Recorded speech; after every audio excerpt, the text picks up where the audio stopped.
Assalamualaikum warahmatullahi wabarakatuh. Salam sejahtera bagi kita semua. Perkenalkan, saya Taufikur Rahman SEMSI. Saya adalah salah satu dosen program studi Pendidikan Ilmu Pengetahuan Sosial di STKIP Al-Maksum yang merupakan salah satu perguruan tinggi swasta yang berada di Kabupaten Langkat, Sumatera Utara. Sebelumnya, saya akan menjelaskan latar belakang pendidikan saya. Adapun latar belakang pendidikan saya ialah saya berasal dari Universitas Muhammadiyah Sumatera Utara dengan program studi S1 Ekonomi Akuntansi. Kemudian saya melanjutkan studi S2 saya pada program studi Magister Akuntansi di Universitas Sumatera Utara. Video ini saya buat sebagai bentuk pernyataan diri dalam rangka melaksanakan salah satu kewajiban dosen, yaitu unjuk kerja Tridharma Perguruan Tinggi, khususnya pada bidang pengajaran atau PDD UKT-PT. Tujuan pembuatan video ini yaitu sebagai salah satu syarat untuk mengikuti sertifikasi dosen pada tahun 2025. Sebagai dosen, saya memiliki kewajiban untuk menjalankan Tridharma Perguruan Tinggi yang mencakup pengajaran, penelitian, serta pengabdian kepada masyarakat. Adapun beberapa mata kuliah yang saya bawakan yaitu mata kuliah Statistika Pengantar Ilmu Ekonomi dan Kewirausahaan. Pada kesempatan ini saya akan menjelaskan tentang salah satu mata kuliah yang saya ampu yaitu mata kuliah Pengantar Ilmu Ekonomi, di mana mata kuliah ini merupakan mata kuliah yang diperoleh pada semester 3 dengan bobot 3 SKS. Adapun capaian pada mata kuliah ini yaitu yang pertama ialah mahasiswa dapat menjelaskan prinsip-prinsip dasar ekonomi. Mahasiswa dapat menjelaskan cara pasar bekerja, hukum permintaan dan penawaran. Mahasiswa dapat membandingkan berbagai sistem ekonomi. Berikutnya ialah mahasiswa dapat menjelaskan peran pemerintah dalam perekonomian, fiskal dan moneter. Mahasiswa dapat menggunakan konsep-konsep ekonomi untuk menganalisis masalah ekonomi yang sederhana. Yang keenam ialah mahasiswa memahami konsep pertumbuhan ekonomi dan faktor-faktor yang mempengaruhi laju pertumbuhan ekonomi suatu negara. Terus yang terakhir ialah mahasiswa dapat mengidentifikasi dan membahas isu-isu ekonomi yang relevan dengan kondisi ekonomi global atau lokal seperti globalisasi, kemiskinan, dan ketidaksetaraan. Selanjutnya saya akan menyampaikan deskripsi mata kuliah Pengantar Ilmu Ekonomi, di mana dalam perkuliahan ini dibahas materi-materi mengenai konsep ilmu ekonomi mikro dan makro, pertumbuhan ekonomi, serta perdagangan internasional dan globalisasi dengan menggunakan data dan mengaplikasikan software Microsoft Excel serta data statistik. Sistem pembelajaran yang saya terapkan adalah pembelajaran tatap muka di kelas. Untuk mendukung kelancaran proses tersebut, saya menggunakan proyektor sebagai alat bantu dalam penyampaian materi. Sebelum mengajar, saya selalu mempersiapkan bahan ajar secara matang, seperti slide PowerPoint, buku ajar yang telah disesuaikan dengan RPS, serta jurnal atau artikel ilmiah sebagai referensi tambahan guna memperkaya materi yang disampaikan kepada mahasiswa. Dalam kegiatan perkuliahan, saya menggabungkan beberapa metode pembelajaran agar proses belajar tidak monoton dan mahasiswa bisa terlibat secara aktif. Biasanya saya memulai dengan metode ceramah untuk menjelaskan materi sehingga mahasiswa memiliki pemahaman awal yang jelas terhadap materi.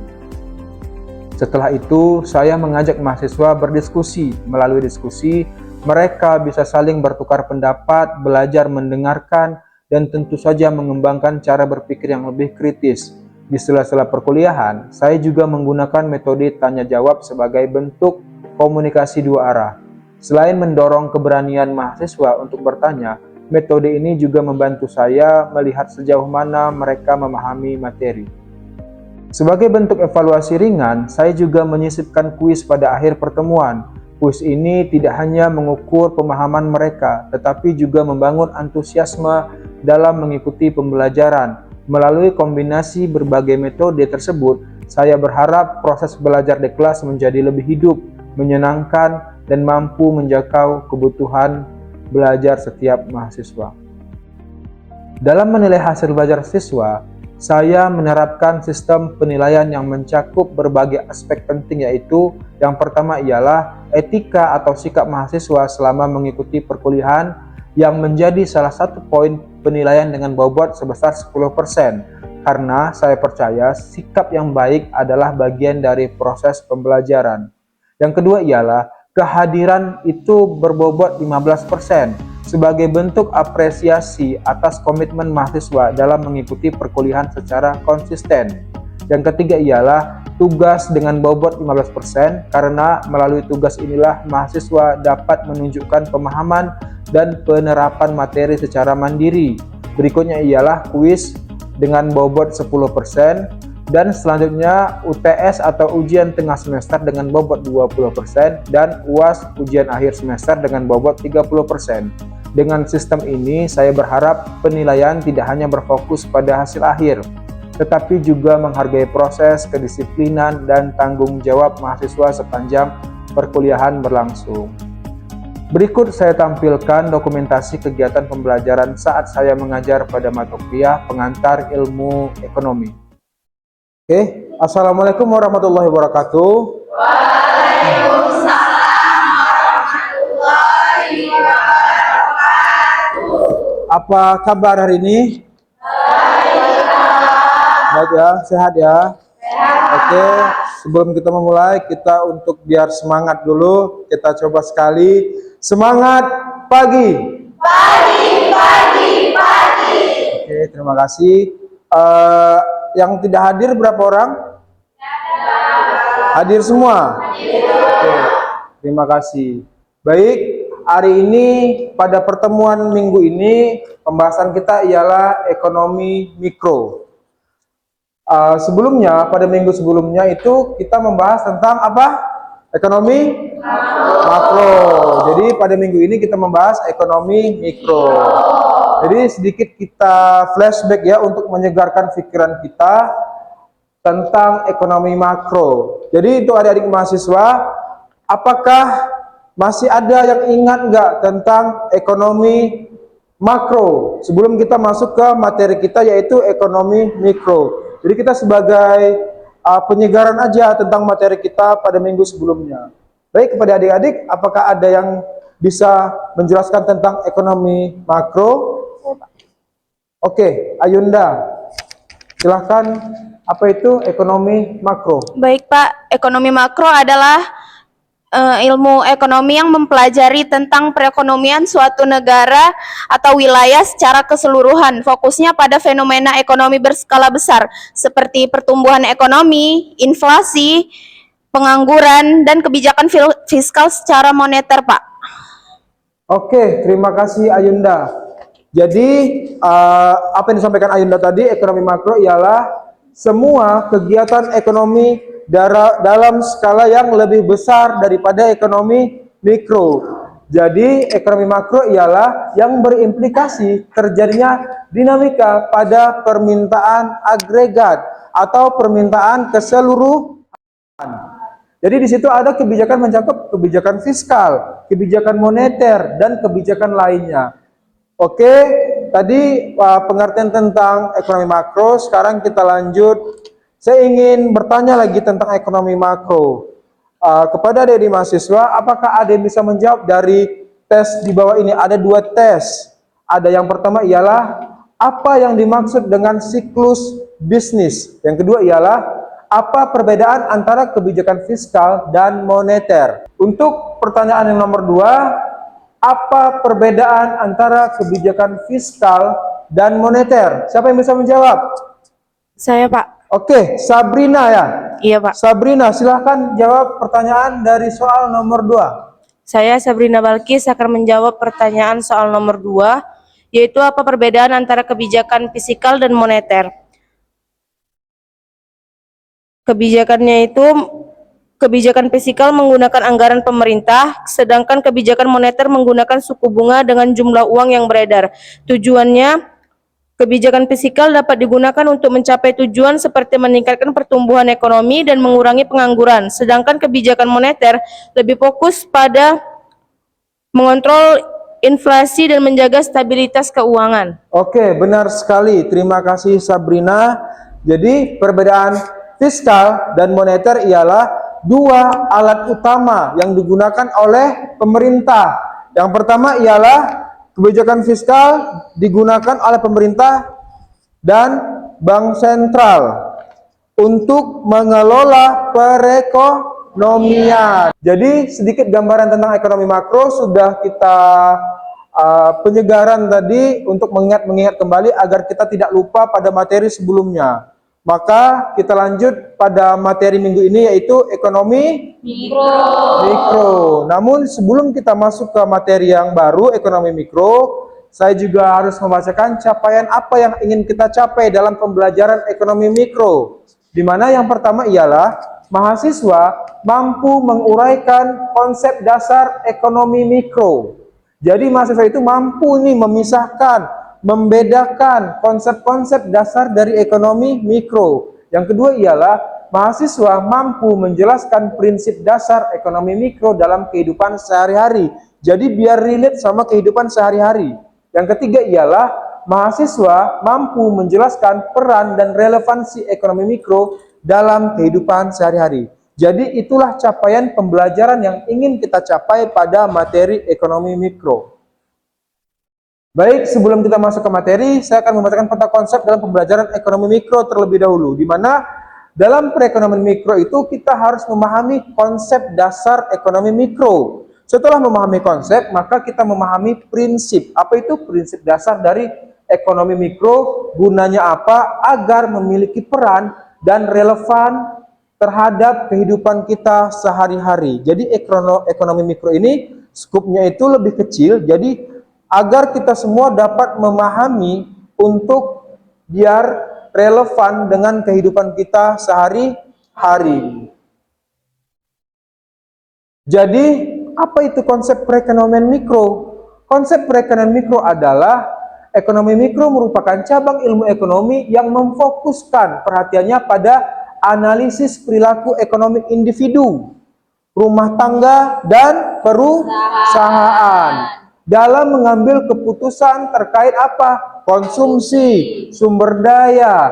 Jadi konsep ini itu bertumpu pada pemahaman tentang bagaimana entitas-entitas ekonomi kecil ini berinteraksi dalam pasar yang beragam untuk memenuhi kebutuhan dan keinginan mereka. Jadi dalam ekonomi mikro, perhatian itu difokuskan pada bagian kecil dari perekonomian dan pandangan mikroskopis yang lebih kecil lagi untuk memungkinkan kita mengurai kompleksitas ekonomi secara lebih terperinci. Oke, kita lanjut fokus dalam ekonomi mikro itu yang pertama ialah penawaran dan permintaan. Hukum permintaan, semakin tinggi harga,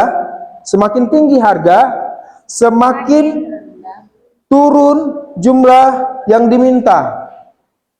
Semakin tinggi harga, jumlah permintaan turun. Ya, paham ya? Harga tinggi, permintaan turun.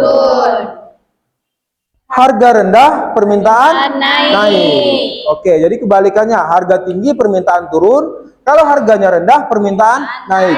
Berbeda dengan hukum penawaran. Kalau hukum penawaran, semakin tinggi harga, jumlah yang ditawarkan naik. Jadi semakin tinggi harga, jumlah yang ditawarkan naik. Kalau semakin rendah harga, jumlah yang ditawarkan turun. Yang kedua ialah elastisitas.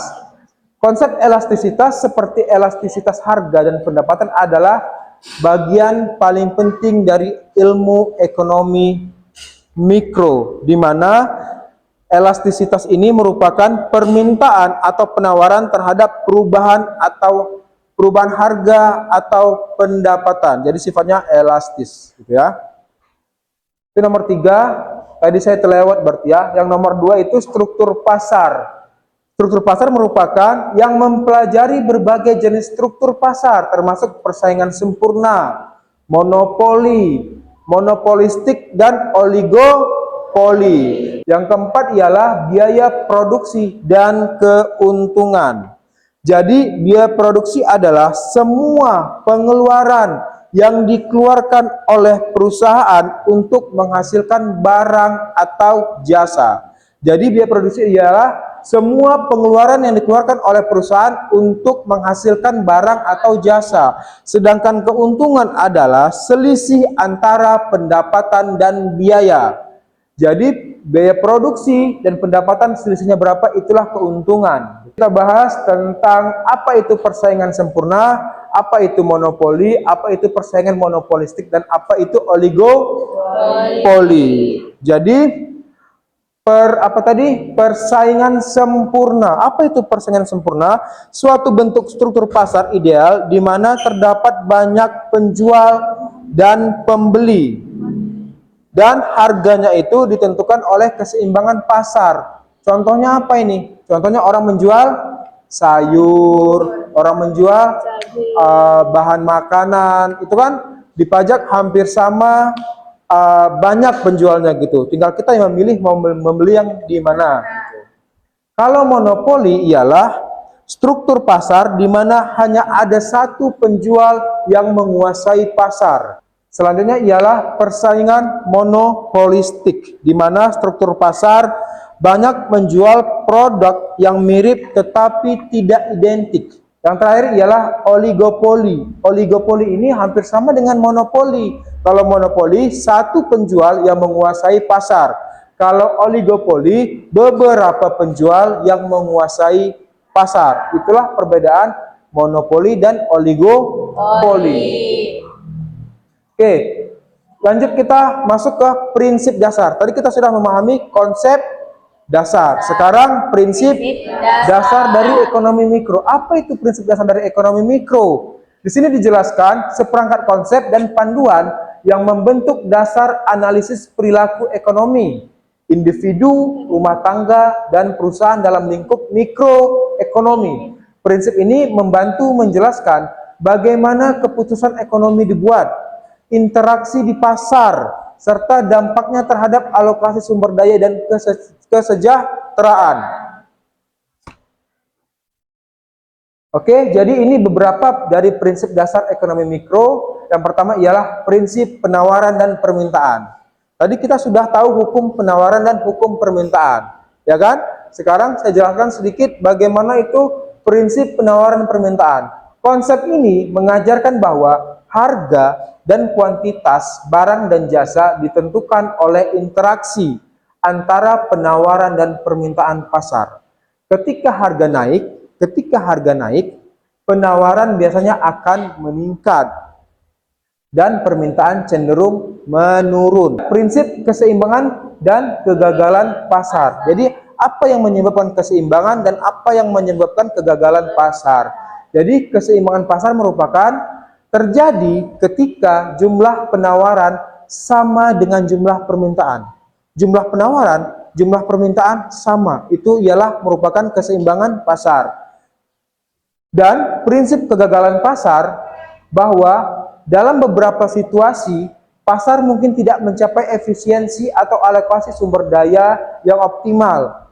Kegagalan pasar terjadi ketika harga dan alokasi sumber daya tidak mencerminkan kesejahteraan sosial yang kita harapkan. Itu ialah kegagalan pasar. Berikutnya ialah peran dan relevansi ekonomi mikro dalam kehidupan sehari-hari. Jadi peran dan relevannya ekonomi mikro ini dalam kehidupan sehari-hari. Tadi sudah kita bahas, ekonomi mikro ini membahas ekonomi individu, ekonomi rumah tangga, dan ekonomi perusahaan. Jadi, apa peran dan relevansinya? Di sini, dia memiliki peran ke dalam kehidupan sehari-hari kita, di mana mempengaruhi bagaimana cara kita membuat keputusan dalam pengambilan keputusan ekonomi, dan mengelola sumber daya yang kita miliki, seperti produk apa yang mau kita beli, dan lain sebagainya. Jadi, ekonomi mikro juga menjelaskan bagaimana harga barang dan jasa ditentukan pasar. Prinsip ekonomi mikro digunakan dalam menganalisis dampak kebijakan publik, seperti perubahan pajak, subsidi, masyarakat, dan pasar. Secara keseluruhan, ekonomi mikro memberikan pandangan dalam menghadapi keputusan kita sehari-hari. Jadi keputusan kita dalam pengambilan keputusan ekonomi. Itulah yang kita bahas tentang ekonomi mikro. Jadi sebelum kita latihan soal untuk dibawa di rumah dan kumpul minggu depan, saya mau bertanya tentang suatu kasus.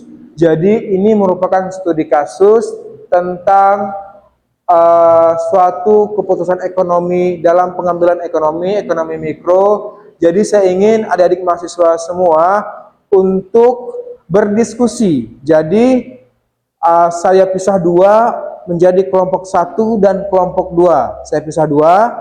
Jadi kalian berdiskusi, saya kasih waktu 15-20 menit untuk diskusi untuk memecahkan bagaimana kasus yang ada di layar. Jadi kalian jelaskan kasus apa yang terjadi di layar dan kalian jelasin menurut diskusi kelompok kalian. Oke, saya kasih waktunya 15 menit. Oke. Silahkan diskusi.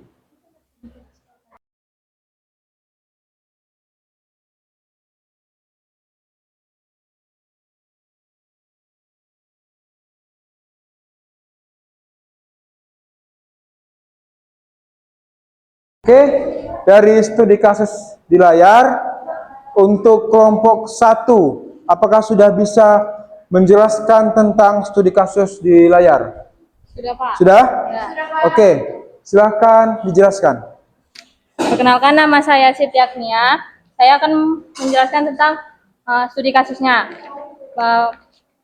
Dari studi kasus pasar smartphone berdasarkan prinsip penawaran dan permintaan dalam ekonomi mikro. Permintaan tinggi ketika permintaan terhadap smartphone tertentu meningkat karena fitur itu tercanggih dan reputasinya naik. Prinsip yang berlaku jika permintaan naik dan penawaran tetap, maka harga akan naik. Produsen merespon dan meningkatkan penawaran. Terus prinsip yang berlaku jika harga naik, maka jumlah yang ditawarkan juga akan naik. Yang ketiga yaitu terjadi keseimbangan pasar. Ya.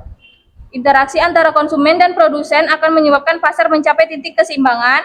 Pada titik ini jumlah yang diminta sama dengan jumlah yang ditawarkan dan harga stabil terbentuk. Dalam studi kasus ini harga keseimbangan lebih tinggi dari sebelumnya karena permintaan meningkat lebih dulu sebelum penawaran menyesuaikan. Oke, terima kasih atas kelompok 1. Sekarang kelompok 2 untuk menjelaskan dari studi kasus di layar. Kelompok 2. Udah bisa? Oke, silahkan dijelaskan. Baik, ini hasil dari diskusi kelompok kami, di mana persaingan pasar smartphone di Indonesia dominasi Xiaomi vs Samsung. Indonesia adalah salah satu pasar smartphone terbesar di Asia Tenggara, dengan populasi besar dari 270 juta dan tingkat penetrasi internet yang terus meningkat. Meningkatnya kebutuhan akan perangkat digital mendorong pertumbuhan industri smartphone secara signifikan. Jadi permasalahan di sini persaingan antar merek smartphone di Indonesia sangat ketat. Merek-merek seperti Samsung, Xiaomi, Oppo, dan Vivo, dan Realme berlomba merebut hati konsumen dengan strategi harga, fitur, dan kampanye pemasaran. Dalam beberapa tahun terakhir, Xiaomi berhasil menggeser dominasi Samsung di segmen menengah ke bawah. Jadi solusi yang dapat diambil, persaingan harga smartphone di pasar Indonesia sangat ketat karena banyaknya merek lokal dan global, konsumen sensitif harga, dan penetrasi e-commerce tinggi dan inovasi teknologi cepat. Jadi solusi untuk mengatasi dan tetap kompetitif dalam persaingan harga ini tergantung dari sisi mana Anda melihatnya, sebagai produsen, distributor, atau retailer. Sudah, Pak. Sudah? Terima kasih. Oke, terima kasih kepada kelompok 2. Terima kasih juga kepada kelompok 1 atas jawaban dan diskusi dari teman-teman adik-adik mahasiswa.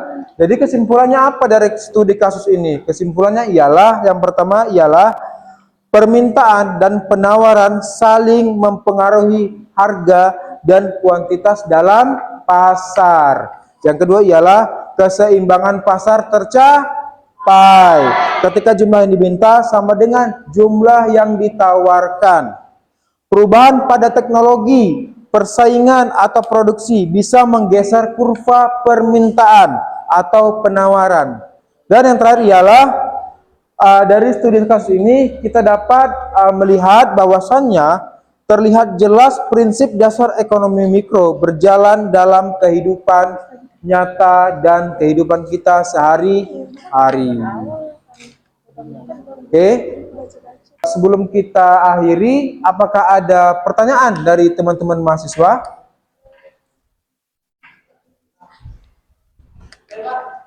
Oke, silahkan Arya. Apa pertanyaan kamu?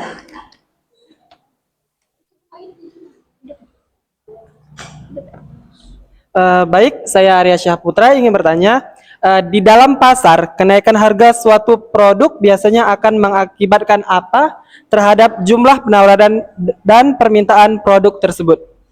Oke, terima kasih Arya atas pertanyaannya.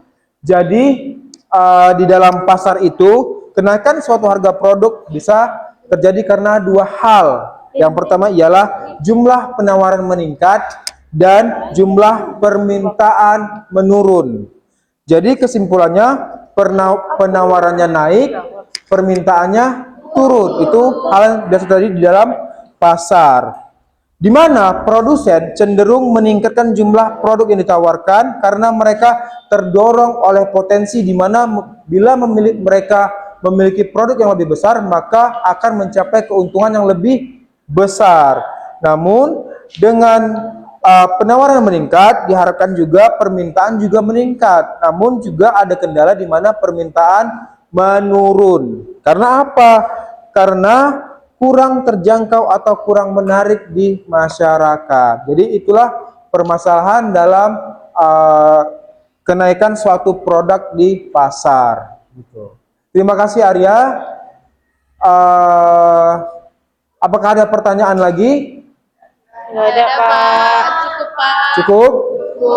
Kalau cukup, sebelum kita akhiri materi kita pada minggu ini, saya ada sedikit tugas untuk dikerjakan di rumah, yaitu kapan dan mengapa pemerintah harus melakukan intervensi dalam pasar. Berikan contoh kebijakan pemerintah yang dapat mempengaruhi dinamika pasar. Jadi ini besok kalian presentasikan di depan. Kan tadi saat ada dua kelompok, kalian presentasikan di depan untuk minggu depan. Baik, kalau begitu saya akhiri perkuliahan kita pada hari ini. Wabillahi taufiq wal hidayah. Assalamualaikum warahmatullahi wabarakatuh. Waalaikumsalam warahmatullahi. Itulah rangkaian pemaparan PDD UKT-PT dari saya. Semoga dapat memberikan manfaat dan menjadi bagian dari kontribusi kecil saya dalam dunia pendidikan. Terima kasih atas perhatian dan waktunya. Wabillahi taufiq wal hidayah. Wassalamualaikum warahmatullahi wabarakatuh.